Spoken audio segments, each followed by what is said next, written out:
The drive up I-95 to Westport always felt longer in December. The lights in the coastal neighborhoods glittered like catalog spreads, each house competing for perfection. When I pulled into Brielle's driveway, I could already see her husband's mother's Lexus parked out front, a sure sign that I was walking into more than a simple family visit. Brielle met me in the kitchen, phone in hand, her tone brisk. Good. You're here. Tomorrow night, 23 guests. Mostly my mother-in-law's circle. They'll expect elegance? She slid a printed packet across the counter as though she were handing off assignments to a caterer. 7 mains, 10 sides, a dessert selection with wine pairings. I glanced at the list, then around the room. Where my framed family photos once lined the wall, there were now Brielle's PR awards and magazine clippings. My memories were boxed in the garage, traded for proof of her curated life. She leaned against the counter, smirking. You'll start prep by noon. Everything has to look flawless. You've always had a knack for keeping us fed. Her words pressed the same old bruise. Useful. Never celebrated. A fixture in the kitchen. Never a guest at the table. My phone buzzed in my coat pocket. An email glowed on the screen. Subject line confirming. December 24th. Dinner Coral Gables. From Amara Patel, CEO of Pinnacle Hospitality. A pre-contract meeting I had fought years to earn. Brielle mistook my silence for agreement. Great. I knew I could count on you. She left the room. Already speaking into her phone. Already somewhere else. I folded the packet carefully, sliding it into my bag beside the documents for Harbor and Hearth. I had built my company without their money, without their notice, and tomorrow would decide whether I stayed small in their shadow or claimed the future I had carved for myself. The memories of all the years I had been useful pressed close as I drove back toward Queens. The drive back to Queens gave me too much time to think, and the memories crowded in as if summoned. Thanksgiving 2008 came first. Brielle was just out of college, dazzling our relatives with stories about her first PR internship. I was in the kitchen for 12 hours, basting turkeys, managing 3 ovens, and ferrying platters to the dining room. When a neighbor praised the feast, Brielle lifted her glass as though she'd orchestrated it all. No one corrected her. 6 years later, at her 2014 housewarming, I repeated the ritual. Guests sipped wine while Brielle held court, describing her vision for the new space. I spent the day sautéing shrimp, arranging cheese boards, ensuring the champagne stayed chilled. I remember one guest asking if I was the caterer. Brielle laughed lightly. Oh, that's just Mom. She loves to cook. I smiled and kept working. After the divorce, things tilted further. Douglas stayed in Westport with Brielle close by. My bedroom, the one I had painted pale blue and filled with books, was quietly converted into storage. Brielle needed extra closet space, and Douglas didn't argue. When I stopped by to collect my things, I found my belongings stacked in boxes, labeled in Brielle's handwriting. Driving back on the Metro North to Queens that night, I stared at my reflection in the train window and felt like a guest in a home I had once built. It was in 2018 that I finally drew a line, though no one knew it.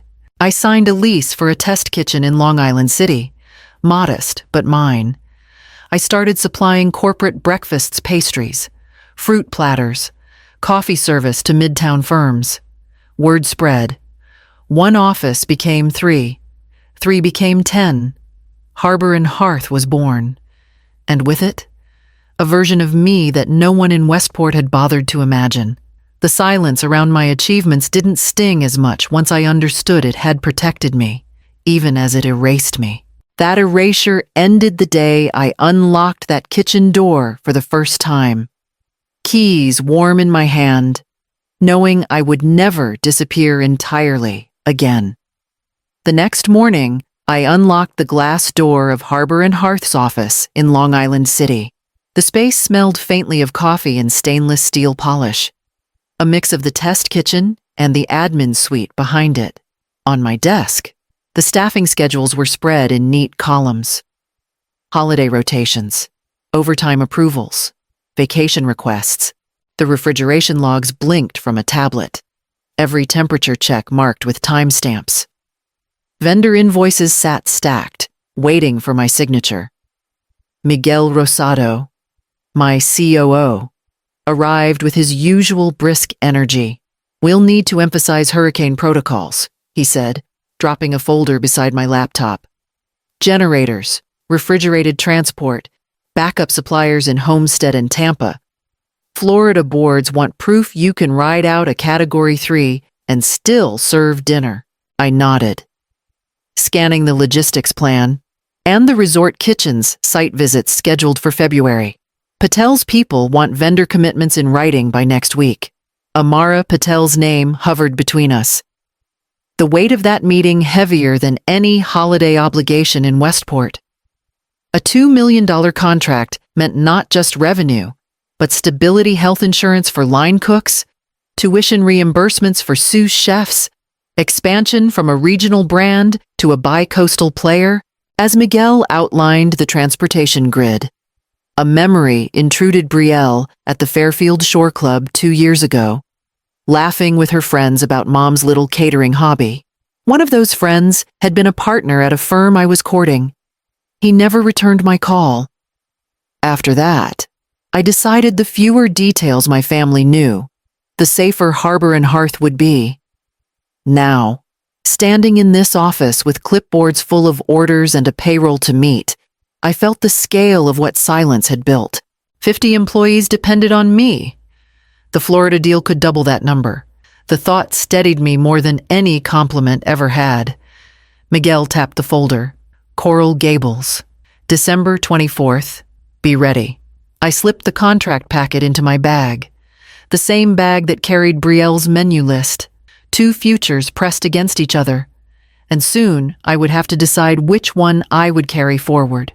When I returned to Westport the following afternoon to drop off a box of linens Brielle had asked me to refresh, she was already in hostess mode, her voice carried from the dining room, rehearsing introductions as she polished the stemware.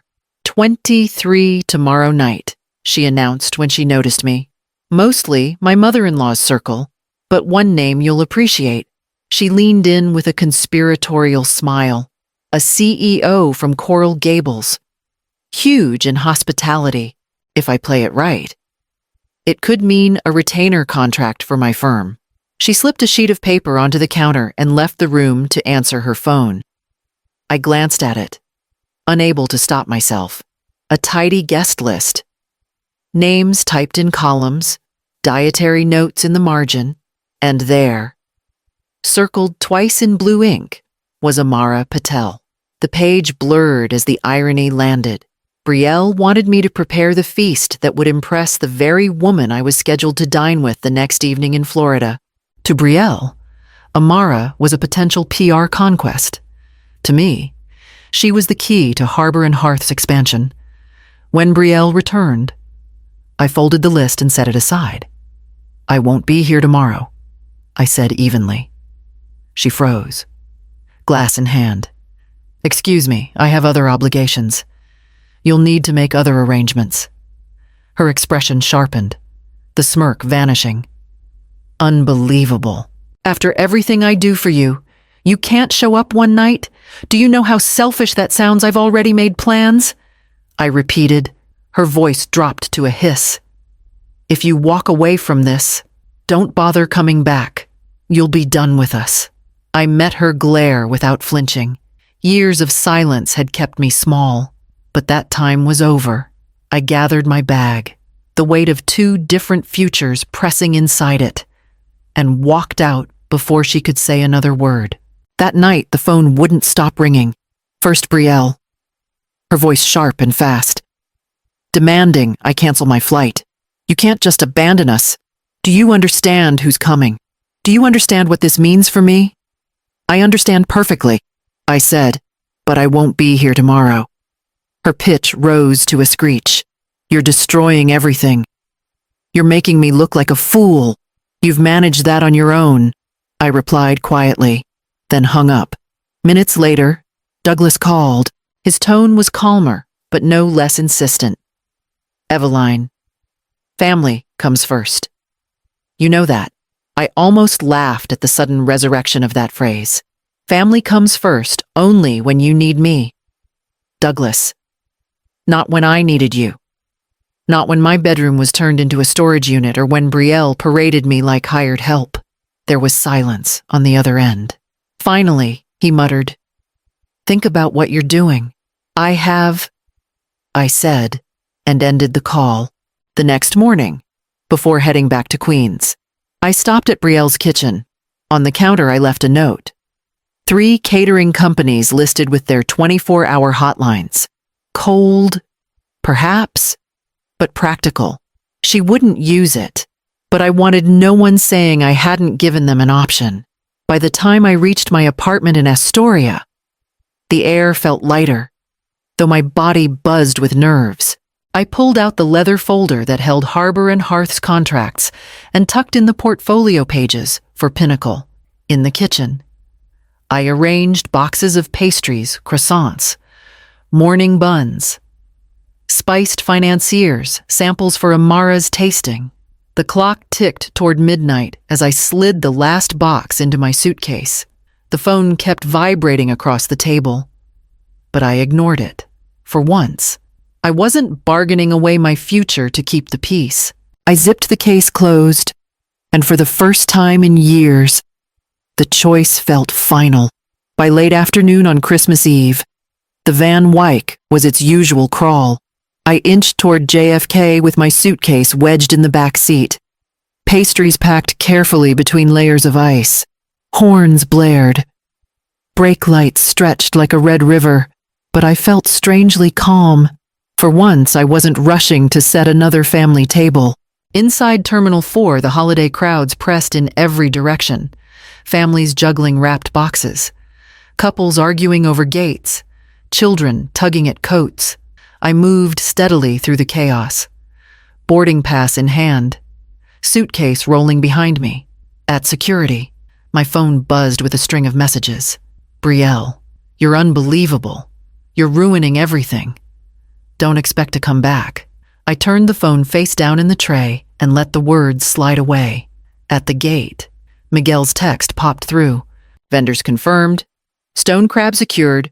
Citrus delivery from Homestead checked. Presentation deck final added hurricane response section. A moment later, another Amara's team is expecting you tomorrow at 7:30 p.m. Dinner. Board meeting 9 a.m. The 26th. I typed back. All set. See you in Miami. When my group was called, I boarded and found my seat near the wing. The plane lifted into the night. The familiar coastline dissolving into darkness. Below, the string of lights along Long Island Sound flickered, fading as the plane climbed. I thought of all the Christmas Eves before my hands red from hours of chopping. The sharp ache in my back from bending over ovens. Brielle breezing in at the last moment to claim credit. My phone vibrated again in my bag.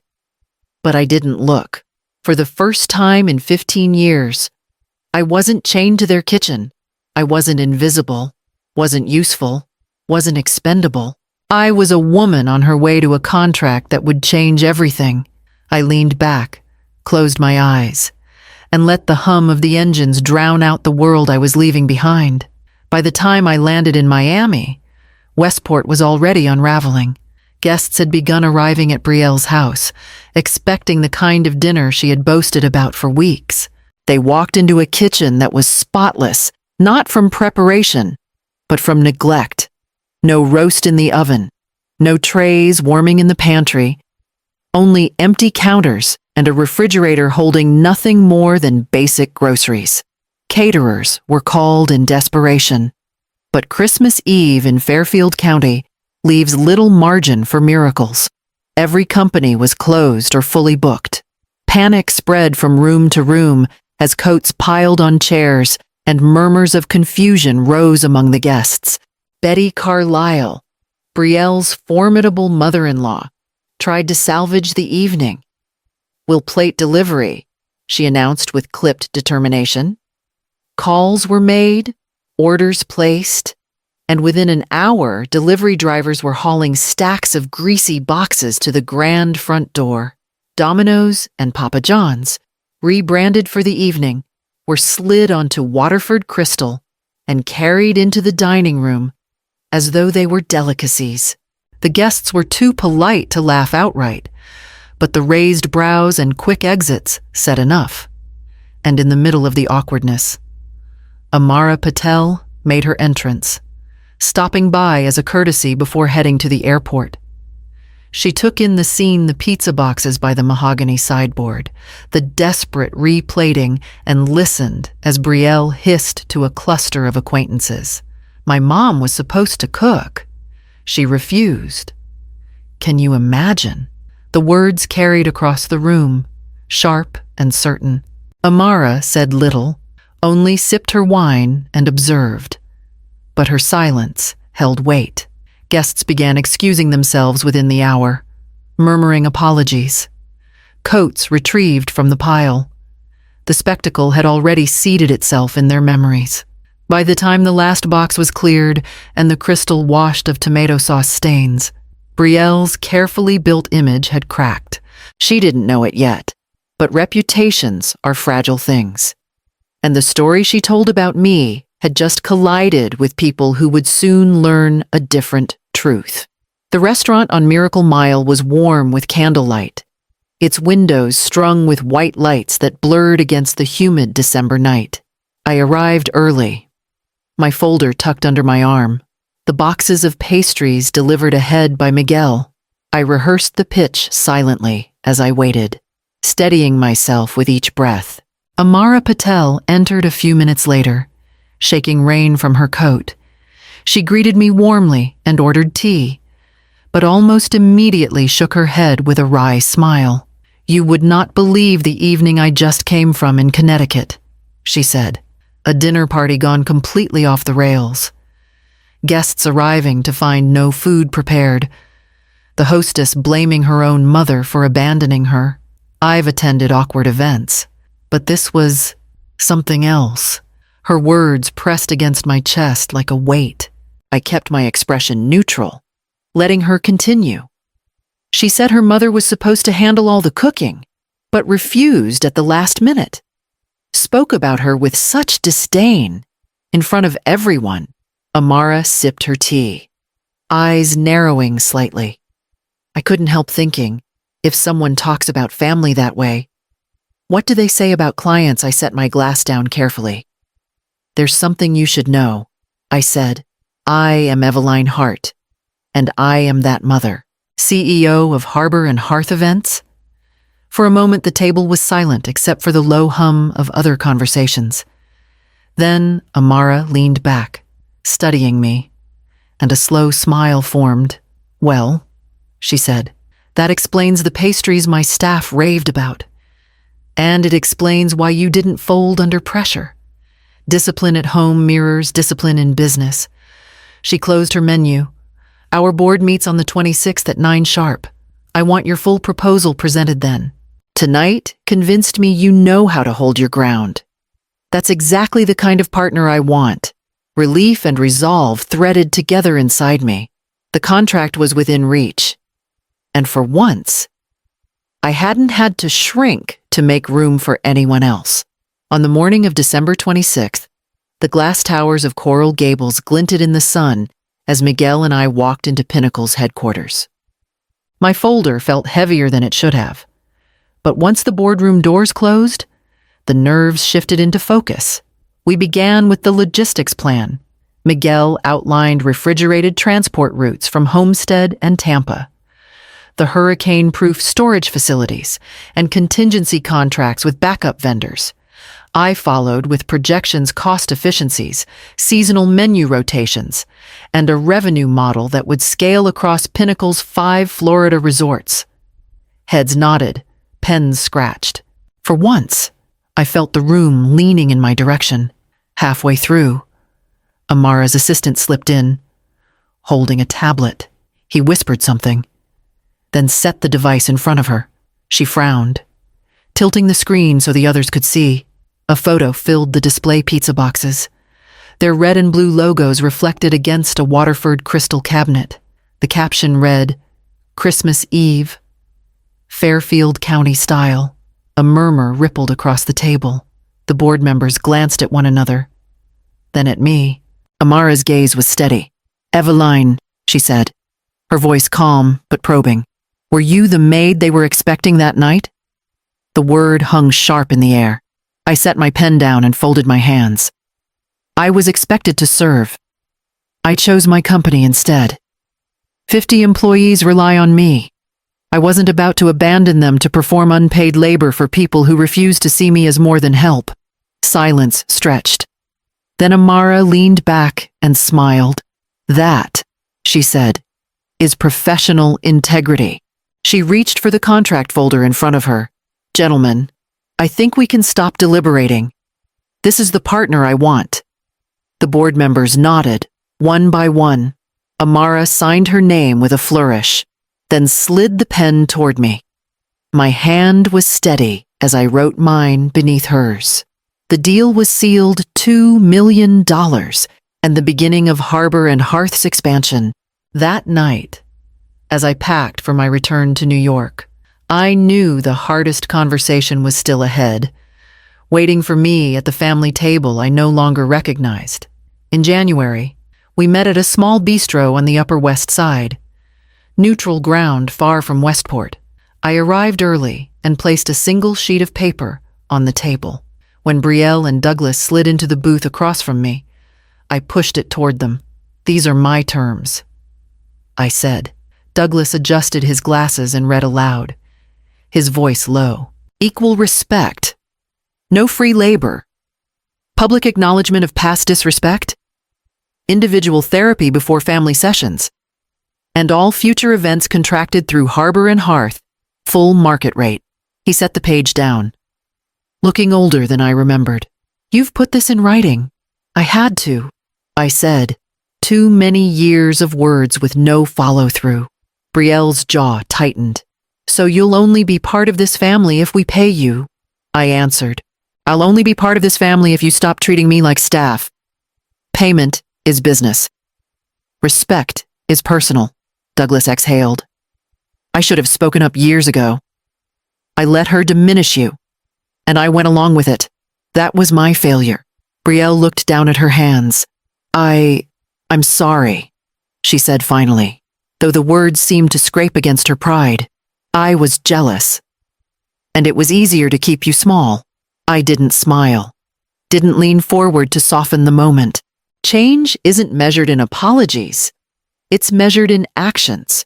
2 months later, in March, I opened my Astoria apartment for a dinner. My team from Harbor and Hearth handled every detail plating courses, pouring wine, keeping the pace. I sat at the head of the table for the first time. No apron, no frantic rush to refill glasses. When the main course was served, I lifted my glass.